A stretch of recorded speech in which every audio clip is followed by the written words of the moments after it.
թող բոլորը լավ իմանան, հայ ժողովուրդը ոչ մի ոչրագործություն չի լռելու, դա կլինի հայերի նկատմամբ, ոչ հայերի նկատմամբ, որտեղ ցեղասպանությունը ոչ թե հայերի նկատմամբ ցեղասպանություններ, ոչրագործություն, այլ մարդկության դեմ,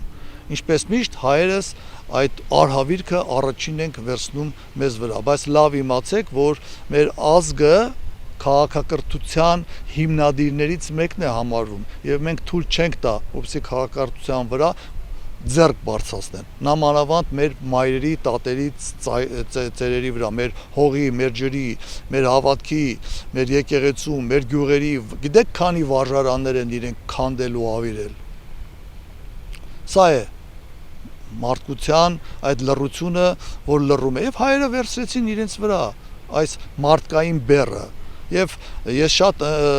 ընկերներ ունեմ ոչ ազգությամբ հայ, որոնք ինձ ասում են տարբեր երկրների ազգության ներկայացուցիչներ, որոնք ասում են, որ մենք հպարտանում ենք, որ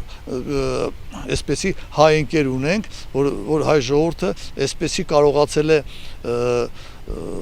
այդքան արհավիրքից հետո պետականություն չունենալուց հետո հավաքվել եւ այս արժանի պատասխանը տալ եւ մենք էլ դրանով հպարտանում ենք, որովհետեւ մենք ասում ենք ոչ ոչրագործությանը, ոչ ցեղասպանությանը։